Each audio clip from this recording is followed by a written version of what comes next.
Olá, estamos começando mais um culto online. Nós queremos te agradecer por nos receber em sua casa e o desejo do nosso coração é que Deus se faça presente no seu lar, na sua família. Que o teu coração esteja aberto para receber da palavra do Senhor, que a tua mente seja levada cativa ao altar de Deus, porque nós estamos em culto. Vamos falar com Deus. Pai, eu te dou graças por mais uma oportunidade que o Senhor nos dá de entrar em cada lar, em cada casa, através dessa tecnologia, dessa ferramenta tão importante nos dias de hoje. Abençoa cada casa, cada lar, a cada um que está recebendo esta oração. Que a tua doce presença seja neste momento experienciada em cada um, Pai. Possamos ter a nossa mente aberta para absorver da tua palavra, da tua mensagem aos nossos corações. Fala conosco, colocamos no teu altar toda a inquietação do nosso coração, toda a ansiedade e todo problema que carregamos, os dilemas das nossas vidas, colocamos diante do Senhor.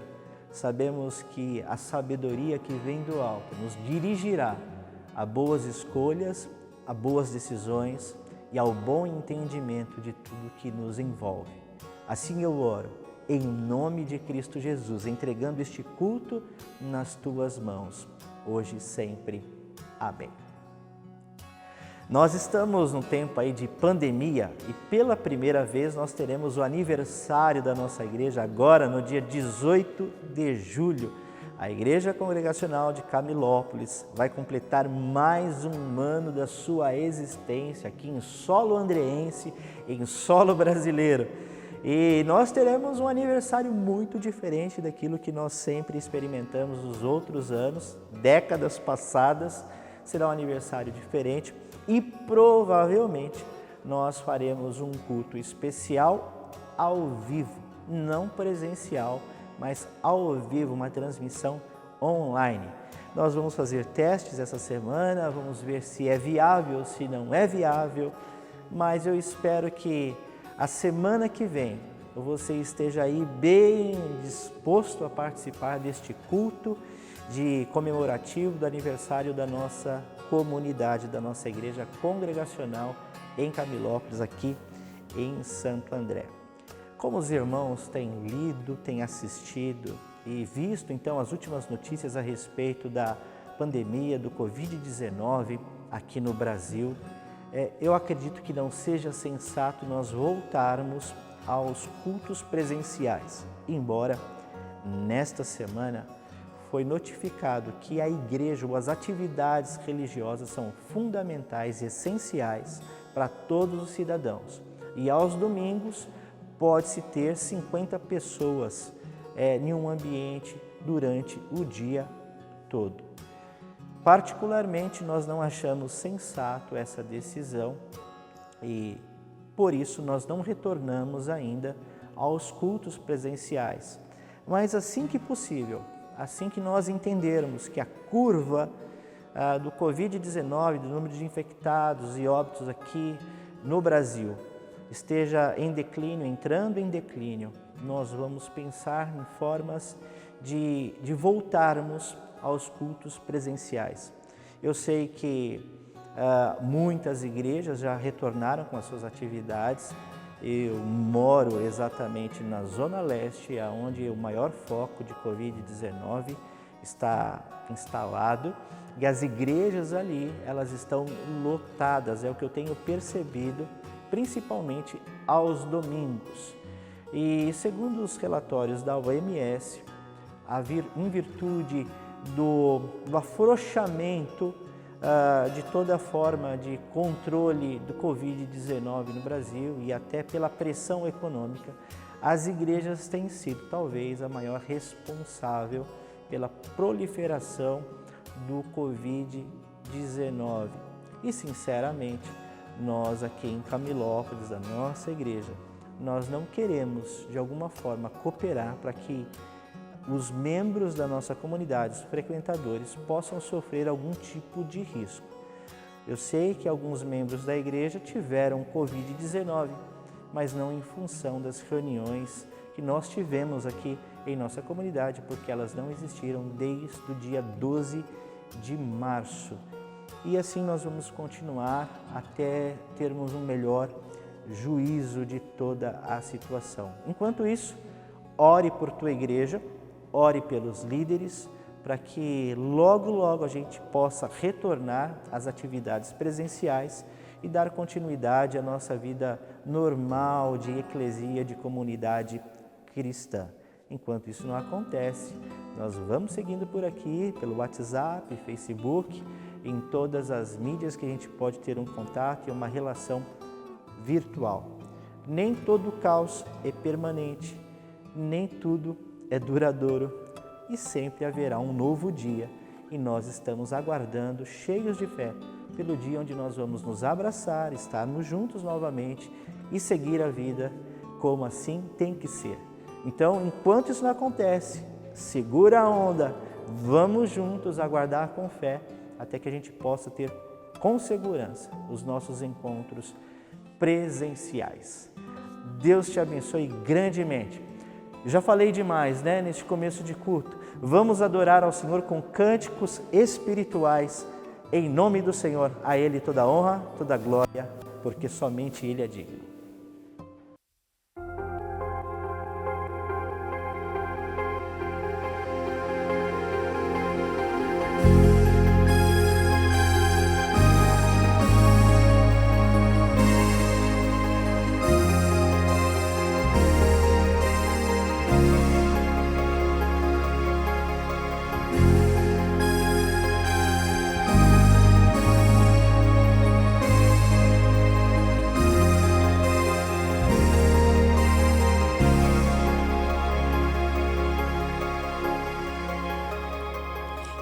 Aguardo o dia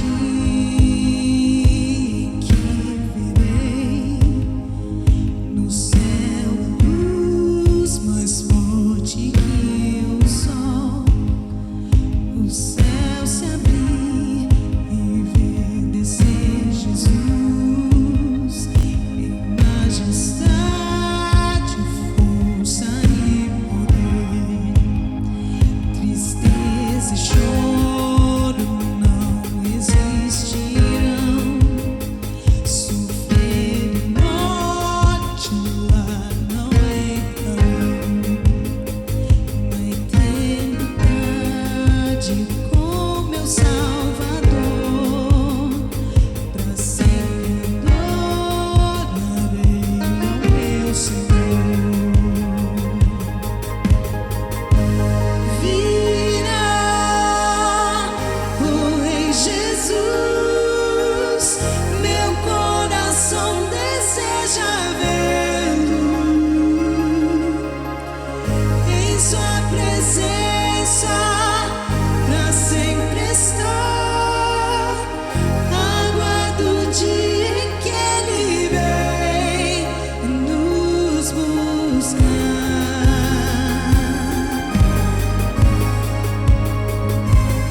a tudo iluminará.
Jesus disse que melhor é dar do que receber. E o apóstolo Paulo, no livro de Atos, no capítulo 20, verso 35, ele disse ou lembrou as palavras de Jesus que de fato é melhor dar do que receber. E se entregamos, se damos, é porque nós já somos abençoados.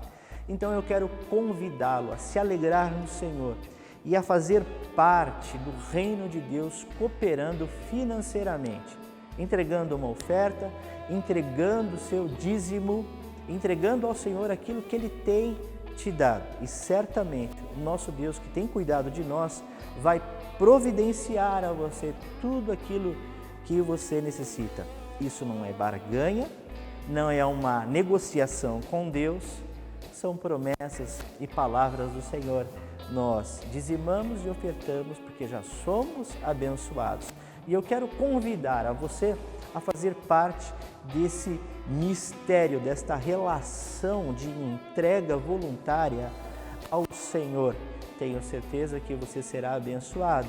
E a comunidade de Deus, o reino de Deus, os campos missionários e a Igreja do Senhor Jesus vai continuar avançando, porque existe um povo unido em propósito, unido num só Espírito. E assim seja sempre. Dizime e oferte. Aqui estão as nossas contas, você pode fazer o seu depósito. Você também pode procurar algum membro da igreja ou da parte de gestão financeira da igreja para entregar o seu dízimo da melhor forma possível. Que Deus te abençoe neste momento. Vamos ofertar. Ó Deus, te louvo pelo teu amor. Tu mudaste meu interior e agora eu quero viver pra transmitir esse amor que vem de ti.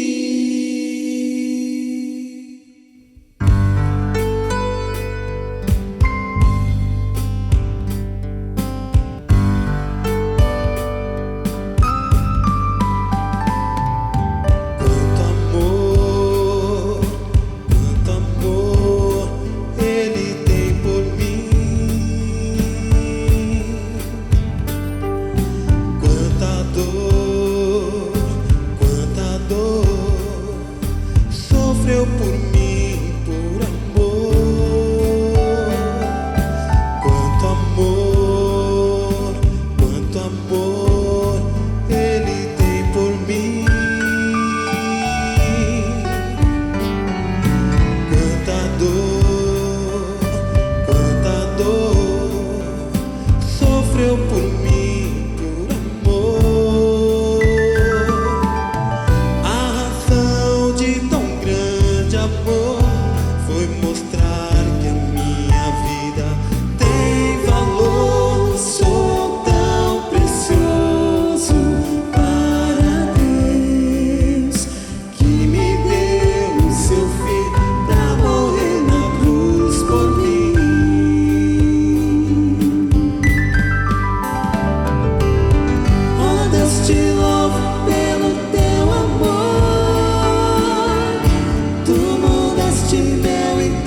Ouçamos a palavra desta noite e eu espero em nome de Jesus que Ele fale ao teu coração, que Ele nos ilumine para que possamos entender a sua vontade, a sua revelação nas Sagradas Escrituras.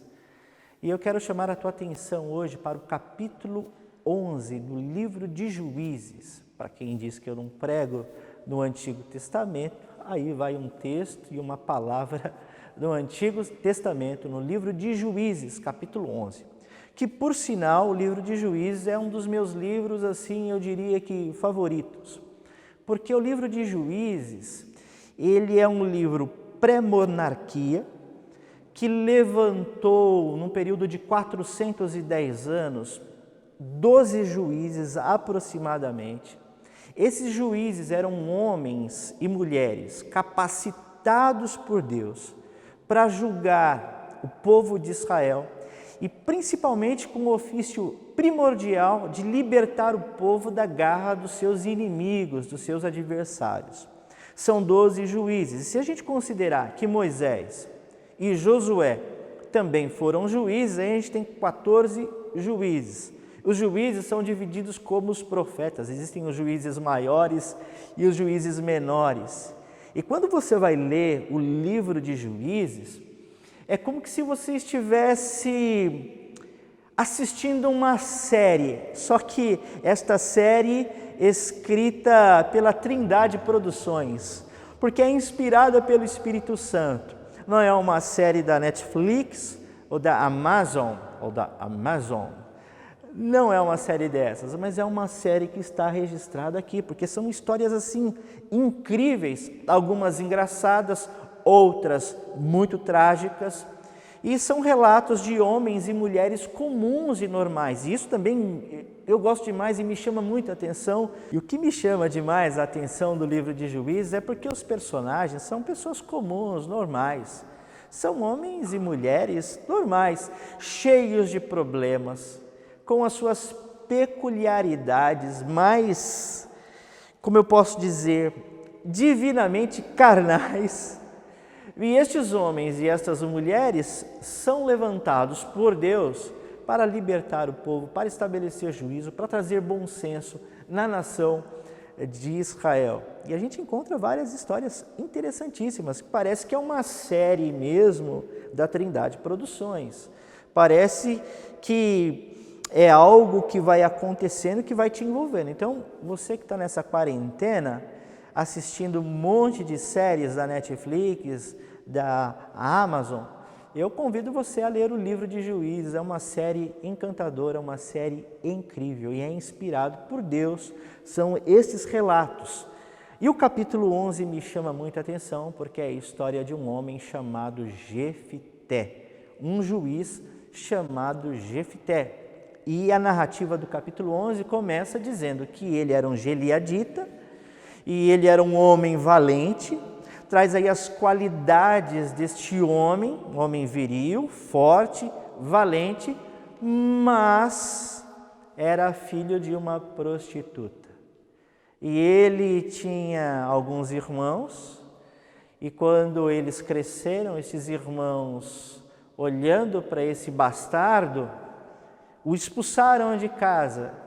E ele sai da sua casa e se soma a ele algumas pessoas que a Bíblia, algumas traduções vai chamar de vagabundos, outras de marginais, outras de pessoas com uma índole duvidosa.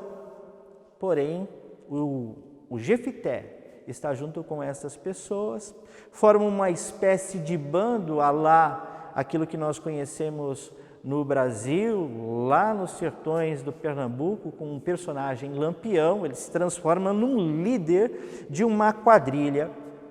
E o povo e a sua família agora está sofrendo pelos seus inimigos. E a fama de Jefité é conhecida de todos.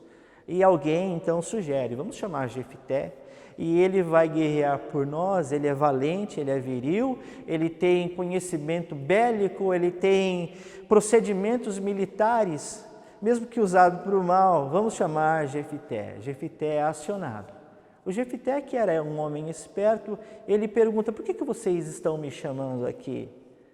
agora eu sirvo, agora eu sou importante para vocês, é para que eu enfrente o inimigo de vocês e restabeleça a paz, é para isso. E eles dizem exatamente por isso. Jefité então vê a oportunidade de conquistar não somente a sua família, mas todo o seu povo, fazendo uma proposta. Bom, se vocês querem que eu exerça então sobre os inimigos de vocês este ímpeto divino de estabelecer juízo, eu tenho que me tornar o comandante do exército de Israel. Caso contrário, não será nada feito.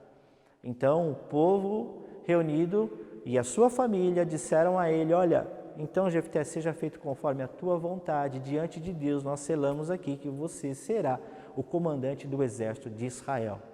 O Jefté sai dali e ele transforma aquela oportunidade que a vida está lhe dando em uma oportunidade assim ímpar, porque agora ele quer provar para todo Israel e principalmente para os seus irmãos que o expulsaram de casa, que ele era uma pessoa valorosa, que ele era importante.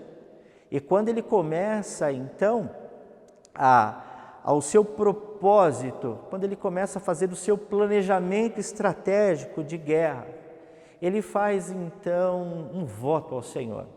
Se Deus desse a ele vitória sobre os seus inimigos, a primeira pessoa que saísse da sua casa, ele ia oferecer a Deus em sacrifício.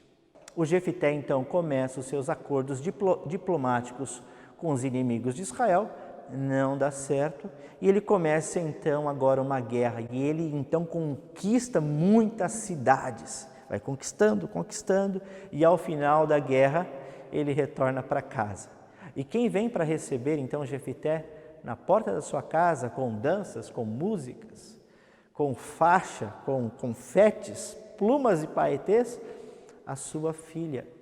E quando ele vê a sua filha se dirigindo a ele, então ele chora, ele fica azedo, ele fica amargo, porque ele havia feito um voto a Deus e ele iria cumprir, que o primeiro que saísse de dentro da sua casa, ele iria oferecer ao Senhor. E assim aconteceu. Antes de a menina ser entregue a Deus, ela pede para que vá viver uma quarentena nas colinas e nos montes. Não era uma despedida de solteiro, mas era uma despedida da vida, triste e melancólica. E quando ela volta, ao cabo de 2 meses, então Jefté cumpre o seu propósito. Em Israel todo ficou conhecido este momento aí onde Jefté oferece a própria filha a Deus. Essa história, ela é bem triste. E a gente fica perguntando o que tem a ver comigo, o que tem a ver com a nossa situação, né? Qual é a conexão que ela faz? Não tem nada a ver comigo. E eu pergunto para você, será que não tem nada a ver mesmo? Será que essa história e muitas outras que estão registradas nas Escrituras não tem nenhum elo de conexão conosco? Não tem nada a ver? Será? Eu acredito que sim. Essa história é a minha história, é a sua história, é a história de muitos de nós. Jefté prefigura o ser humano aqui. Nós não estamos no período dos juízes, você não foi levantado por Deus para libertar o povo de Israel, mas nós somos seres humanos e todos nós temos as nossas batalhas. E sempre que nós temos uma batalha do lado de fora, nós temos que vencer primeiro muitas batalhas do lado de dentro de cada um de nós. E Jefté é este homem que, quando ele aceita o desafio, ele tinha que vencer alguns outros inimigos que estavam dentro dele, ali em efervescência, em fervura constante. E ele tinha que lidar com esses inimigos primeiro que estavam dentro dele. Bom, no começo do texto que eu citei na abertura do sermão, o Jefté, ele é mencionado como filho de uma prostituta, mesmo tendo as suas qualificações registradas como um homem valente, mas ele era o filho de uma prostituta. Como eu citei aqui as séries, na série Game of Thrones, há um personagem chamado Tyrion Lannister, é o anão, e eu gosto demais dele. E ele disse o seguinte: toda bela história é esquecida depois da palavra mas. Porém, todavia, entretanto, eu achei a síntese dele maravilhosa. E é verdade isso. Este homem, o Jefité, ele foi definido não porque ele era um homem valente, viril, era uma pessoa correta e certa, talvez tendo que provar a todos, acabou tirando o melhor de si, mas isso não foi o suficiente. Ele foi expulso da sua casa e tido como filho da prostituta, filho de meretriz, o bastardo. E ele foi definido por isso e foi levado então a morar fora, a viver fora. É interessante isso, né? Quantos de nós fomos rejeitados, quantos de nós não fomos definidos pela palavra mas? Não importa, você foi o melhor pai, a melhor mãe, o melhor irmão, o melhor filho, o melhor profissional, mas alguém te definiu lá no seu nascedor que você não valia nada, que você não prestava, que as suas matizes eram duvidosas. Alguém colocou a palavra mas, um porém, e a gente vive nesse porém, o entretanto, todavia, um pecado na nossa história, a nossa trajetória que foi danificada com uma mancha de um erro, de um transtorno e um abalo que você teve momentâneo e aquilo manchou a tua história e as pessoas acabam te definindo por aquilo que aconteceu. Veja que Jefité foi definido por algo que ele não fez, que o seu pai e uma meretriz, uma prostituta fizeram. E o Jefité agora carrega este peso sobre ele, sendo ele uma pessoa, um ser humano como todos os demais. Mas as pessoas gostam de rotular, as pessoas gostam de carimbar, de selar aquele que é e que não é. E muitas vezes nós somos validados pelos outros e não validados por aquilo que somos. Somos validados pelos personagens que tentam colocar em nós ou que nós mesmos colocamos em nós. Às vezes você falhou porque falhou como um pai, mas você é um bom homem. Você às vezes é definido por si só porque falhou como um profissional e você se acha então fracassado. Mas não são os seus personagens, não são os papéis que te definem. O que te define é você ser humano, pessoa. A despeito das contingências da vida, a despeito daquilo que aconteceu, de bom ou de ruim, porque é isso que vale na nossa vida, na nossa história, na nossa essência. Eu fico às vezes olhando as pessoas se apresentarem, olha, eu sou fulano de tal, empresário, eu sou fulano de tal e rico, uma coisa assim. E aí, você é um bom ser humano? Você é uma boa pessoa? Porque eu sei que existem muitos filhos que têm pais ricos, mas muitos filhos que são abandonados, muitos filhos que não têm a atenção do seu pai, ganharam o mundo e perderam a sua casa. Então, quem você é? Não são os teus papéis que te definem, muito menos aquilo que colocaram ou carimbaram em você que te define. Jefité, embora fosse filho de uma prostituta, ele não poderia ser definido por aquilo. Jefité era um homem valente, ele era um gileadita, ele tinha também temor do Senhor, ele tinha convicção da existência de Deus na vida, mas no entanto ele foi expulso da sua casa. E por estar expulso da sua casa, eu acredito que Jefité era aquele cara que ficava aguardando a oportunidade para provar que todos os seus irmãos e a sua casa e os seus familiares e a nação de Israel estava errada ao fazer o julgamento dele. E a primeira oportunidade que veio, ele acabou abraçando. Aí eu faço um levantamento e uma ponderação para você. Avalie o teu coração nas decisões que você vai tomar na sua vida, porque ele aceitou o desafio dos seus irmãos e da sua casa, em lutar por eles, exatamente porque ele tinha algo a provar. Quantos de nós não vivemos a vida toda tentando provar para os nossos irmãos, para os nossos familiares, para os amigos, para a igreja, para os nossos conhecidos que nós de fato valemos a pena? E toda decisão que nós tomamos para provar algo, a gente espera algo em troca. Era o que Jefité estava fazendo. Olha, eu vou provar para vocês, mas quando eu voltar eu quero ser o chefe.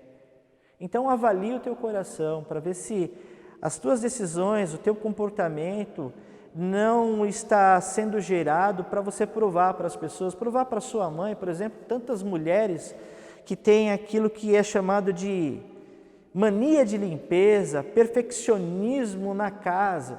E você começou a limpar a sua casa e você o dia inteiro fica lustrando a sua casa para provar para sua mãe que você sabe limpar a casa. E muitas mães já nem existem mais. Mas você vive naquela metodologia, naquele comportamento de vida, tentando provar para o outro que você pode, tentando ser legitimado pelo outro e aguardando, sobretudo, a comprovação. Filhos que trabalham e querem o reconhecimento do pai, o reconhecimento da mãe, o reconhecimento da família, e estão presos nessa roda da vida, nesse comportamento, nesse psiquismo, nessa guerra e nessa batalha que não foi vencida nos corações, não foi vencida dentro da gente. Jefité é essa pessoa que está esperando a comprovação e está querendo títulos, está querendo ser homenageado, dando a volta por cima. Ele poderia ter aceito, sim, o desafio de enfrentar os inimigos do povo de Israel, desde que fosse por amor e fosse por ele mesmo, não para provar para as pessoas. E quantos de nós vivemos a nossa vida inteira tentando provar para as pessoas e fazemos coisas que não queríamos fazer, falamos sim quando nós queríamos dizer não, exatamente para provar para as pessoas que nós somos bons cidadãos, bons maridos, bons irmãos, bons líderes. E a gente tem que fazer as coisas, na verdade, por amor, porque a nossa própria essência exige isso. Bom, mas se a gente fizer as coisas por amor ou para provar, mesmo que a coisa seja boa, vai dar no mesmo, é negativo. Pode dar no mesmo para quem acaba usufruindo das tuas ações, mas para você não. Porque quando você age em amor e age por você, você vai deitar no travesseiro e vai ficar sossegado, vai ficar feliz. Mas quando você age para provar para o outro, enquanto você não tem a confirmação do outro, você não vai estar sossegado, vai viver inquieto. E no Novo Testamento nós sabemos que quando nós fazemos com uma mão, nós temos que esconder a outra. Quem faz com uma e estende a outra, na verdade está esperando uma recompensa. E isso gera frustração em nós, porque nem sempre as pessoas nos recompensam. E essa é a grande verdade. Então, olhe e avalie o seu coração nas tuas decisões, nos desafios que você tem na vida, no seu comportamento, a fim de que você tenha sossego, porque para você vencer as grandes batalhas e os grandes desafios lá fora, para você vencer a guerra da vida, você precisa vencer as batalhas e as guerras que você tem dentro de si, dentro do seu coração, dentro da sua vida pessoal. Enquanto você não vencê-las, as tuas decisões estarão comprometidas com um comportamento equivocado, errado, que nós acabamos desenvolvendo na nossa própria vida. Jefité, ele começa a lutar e ele começa a ganhar e ele faz um voto de oferecer. O voto pode até parecer bonito, né? Nossa, vai oferecer alguém a Deus, mas um voto totalmente desnecessário, bizarro. Tamanha era a vontade de Jefité, o comprometimento dele em vencer e provar para os familiares que ele era bom. O comprometimento dele foi tamanho que ele oferece o primeiro que saísse da casa dele, ou seja, ele oferece um familiar, porque poderia sim sair um empregado, sair um servo da casa, mas certamente a probabilidade da saída da esposa, da sogra, mas a saída de um filho. E a Bíblia registra que a filha dele saiu com danças, com músicas, para receber o pai, o vitorioso. E a Bíblia é cruel, olha só. Não que a Bíblia seja cruel, me entenda, por favor, mas a história é cruel porque descreve que ele não tinha nenhum outro filho, não tinha nenhuma outra filha, ou seja, era a filha única de Jefité, é sacrificada a Deus, e Deus nunca pediu isso para Jefité, acreditem, mas o comprometimento dele para ganhar essa guerra foi tamanho que ele ofereceu a própria filha, loucura total. Deus nunca pediu isso.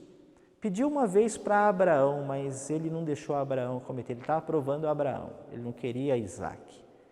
Tanto é que ele não deixou Abraão sacrificar o próprio filho. Deus não aceita votos tolos. Isso tem mais a ver com Jefté do que com Deus. E boas coisas, e muitas coisas que nós fazemos têm mais a ver com a gente mesmo, com as nossas loucuras, com as nossas neuras, com as nossas taras, com os nossos comportamentos e os nossos psiquismos, das nossas batalhas internas. Não tem nada a ver com Deus, tem tudo a ver com a gente. E Jefité oferece a própria filha a Deus. Olha, quando você fizer um voto, se você entender que esse voto é absurdo, porque muitas vezes nós votamos coisas absurdas, que seriam inviáveis do ponto de vista da vida, do ponto de vista humano, e quando você reconhecer isso, mais vale a pena você chegar e pedir perdão. Perdão, Deus, porque eu falei um absurdo. É melhor você voltar atrás da decisão tomada, ceder ao orgulho de firmar a sua palavra e teimar e matar a sua própria família, matar a si mesmo, matar o seu futuro, do que você voltar atrás, engolir o orgulho, pedir perdão e dizer: fui um insensato, me perdoe, porque o meu voto é inviável. Deus não vai te rejeitar.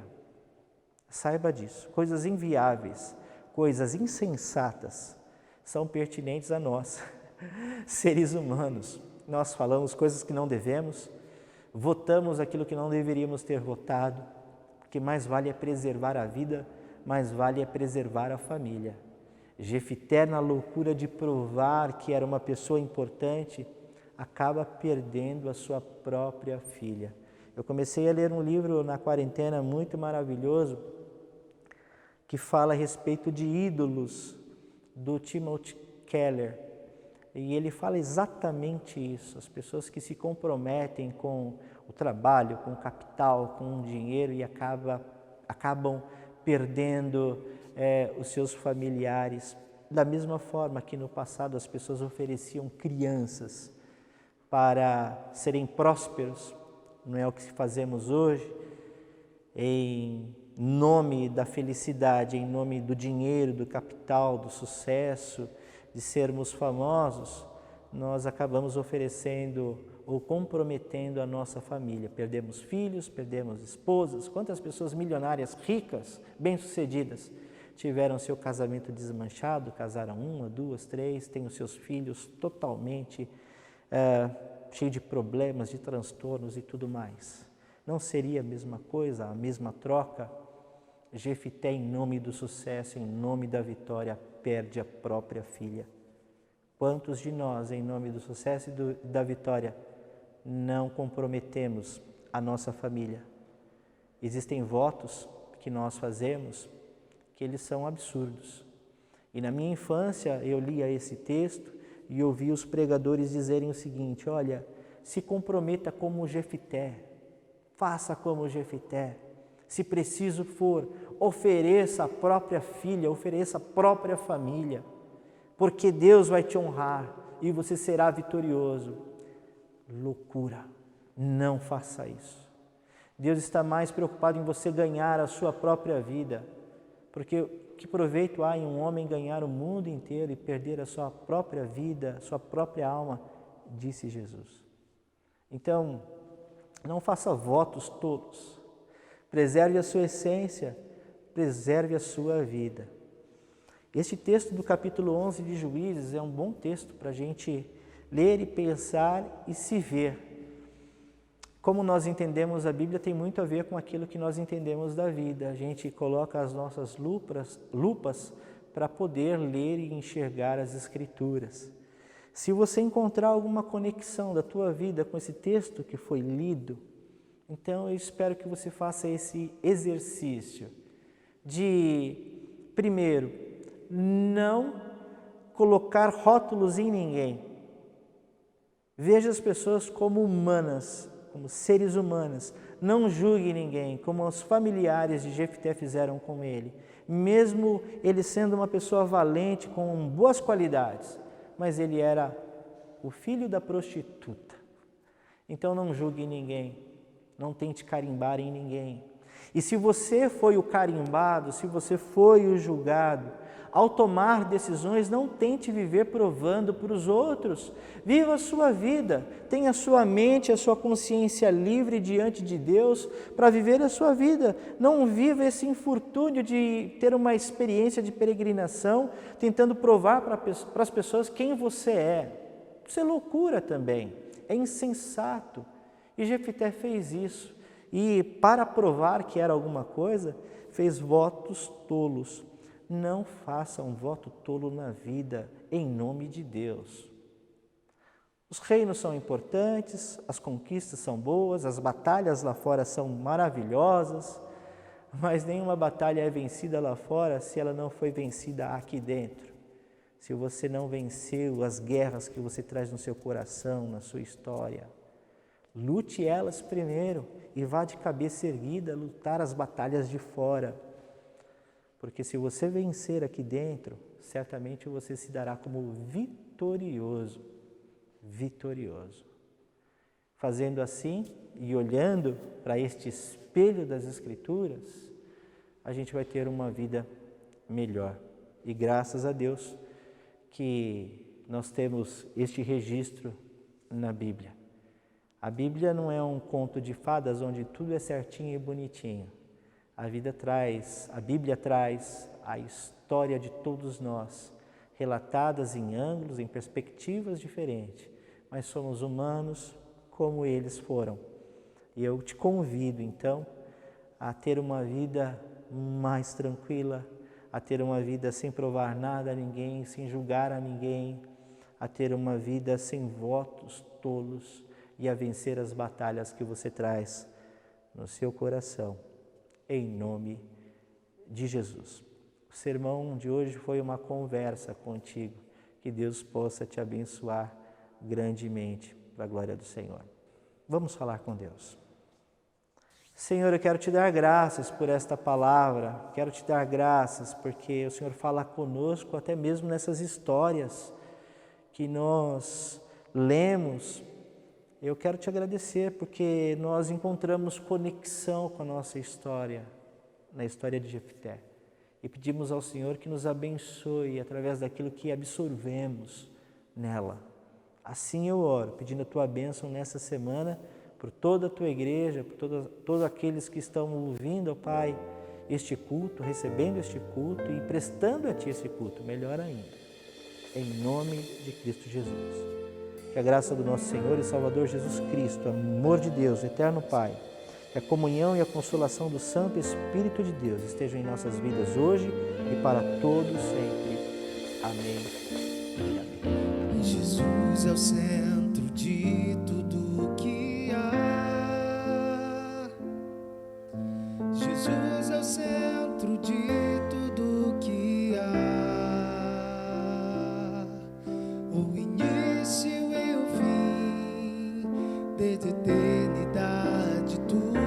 sobre Jesus. Jesus é o centro de tudo que há. Jesus é o centro de tudo que há. O início e o fim, desde a eternidade, tudo é sobre Jesus. Nada mais importa, nada se compara a ti.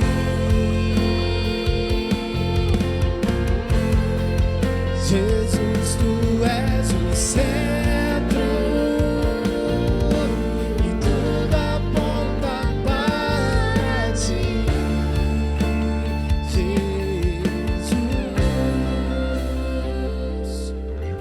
Jesus, meu ser. Jesus é o centro de todo o meu ser. Meu início, meio e fim, que eu viva sempre para ti, meu Jesus. Jesus, nada mais importa, nada se compara a ti. Nada, nada, Senhor. Jesus, tu és o centro e tudo aponta para ti,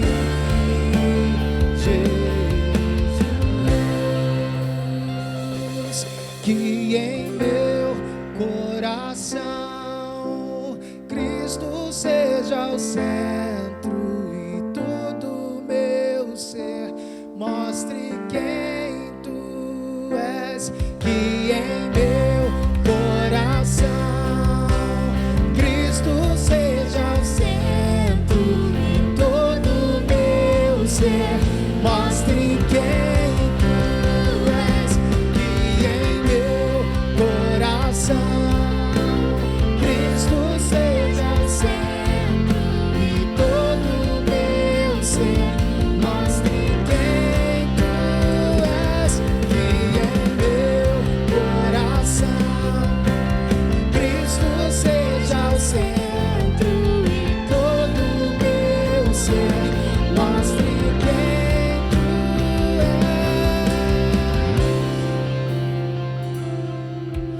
Jesus é o centro de sua igreja.